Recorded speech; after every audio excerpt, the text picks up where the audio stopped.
Hey guys, welcome back to the channel. Today we have an exciting video for you. We're going to be talking about the top 5 monthly dividend paying ETFs. This is important to a lot of people because a lot of people want income monthly. They don't want to have to wait for a quarterly dividend. And these 5 ETFs all pay monthly dividends, which is hard to find. So we're going to count them down in reverse order of how much we like them. Although we do like all of them, I think they are all investable. That's why we're bringing them to you here today. As always, I'm not a financial advisor, so please don't take anything in this video as financial advice. Do your own research and please make your own decisions. All right, let's jump right in to these monthly dividend paying ETFs. And at the end of this, we're going to kind of show you how you could construct a portfolio utilizing all of them and what kind of dividend yield you would get from that. But the first one is going to be the WisdomTree Dividend Growth ETF. It is DGRW ticker symbol.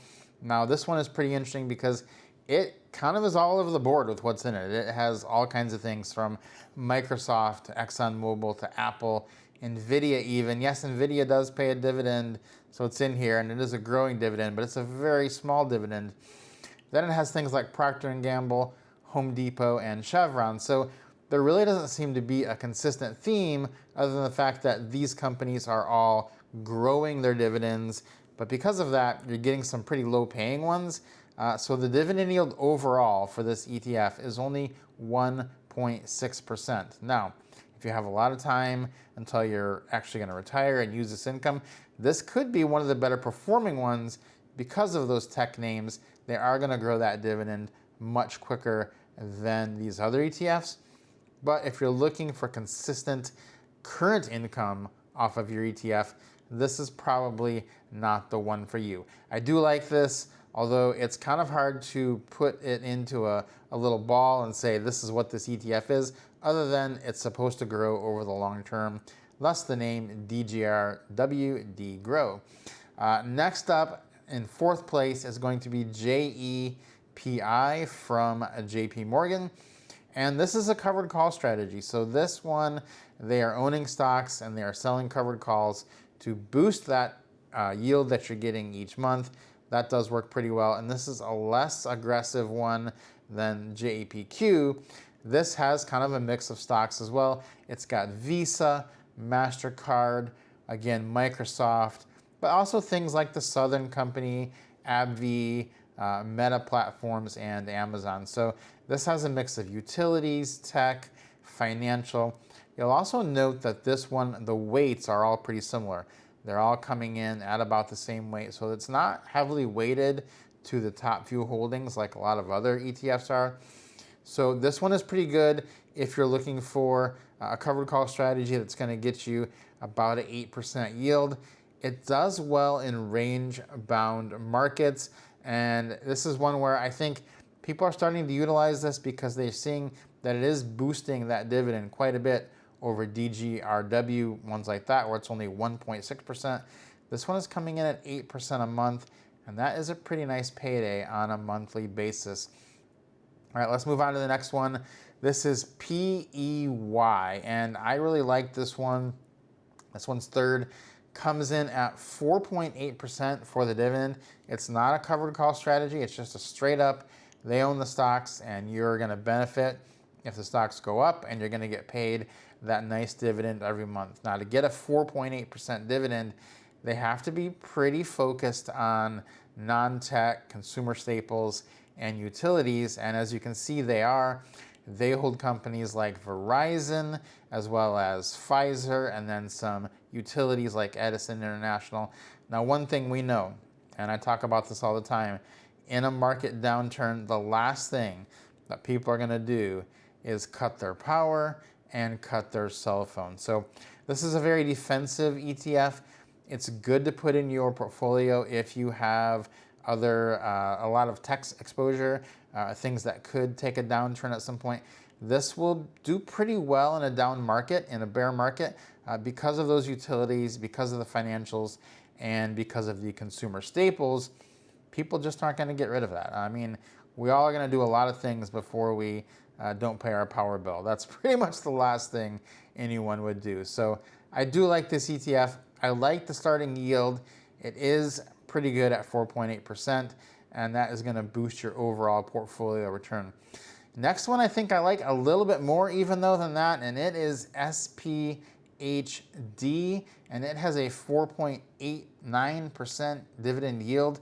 It is also not a covered call strategy, so it is a pretty high yield, and it needs to be invested in companies with high dividends to pull that off.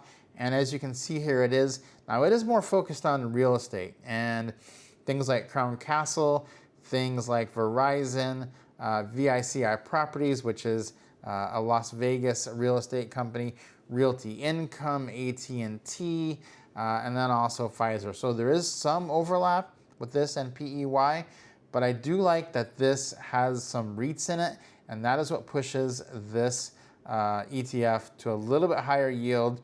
And I think this one is pretty much as good as it gets as far as just a straight high dividend yielding play, because you can get a higher yield with other ones, but not on a monthly payer and not with super quality companies like this one.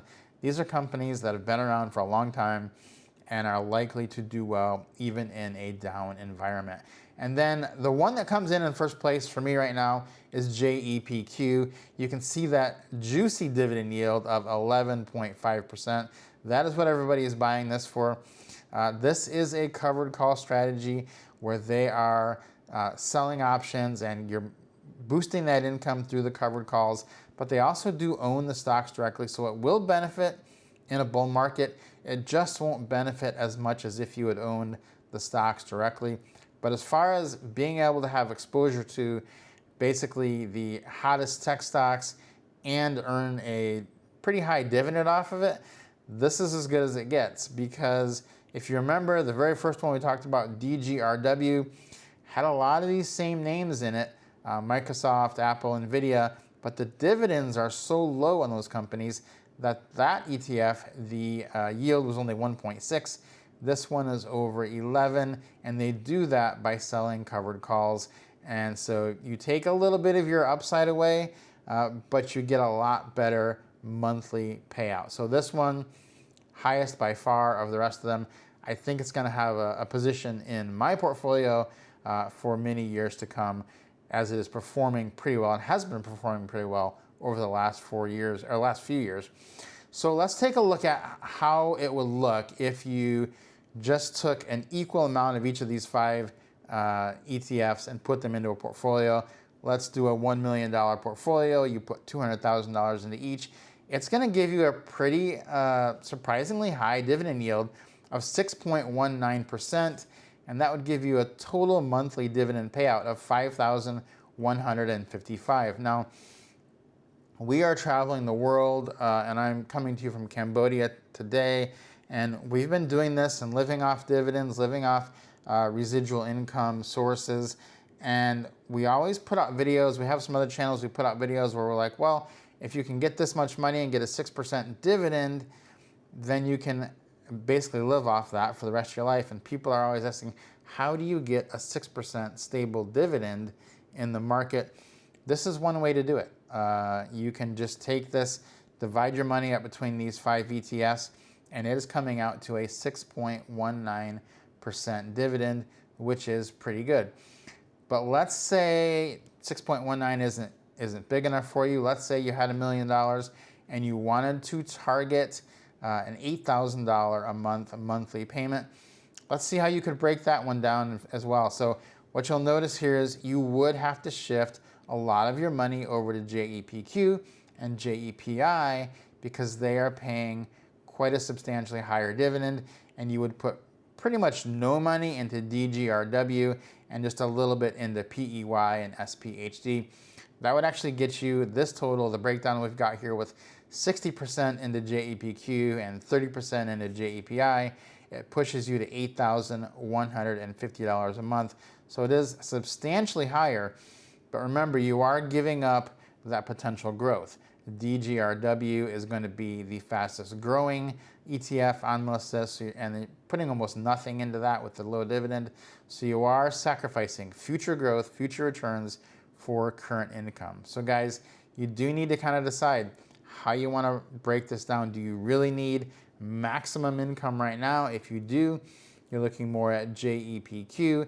If you're wanting to grow your investments and grow those dividends over the next 10 to 15 years, maybe something more like DGRW would suit you, but you're not going to be getting yield right now. So let me know if you have any of these ETFs in your portfolio. Have you been thinking about them? Do you like the covered call ETFs or not? Let me know in the comments. I'd love to hear your thoughts. Guys, if you like this video, please give it a like. Let me know your comments. Subscribe if you haven't already subscribed to the channel. And I will see you on the next video.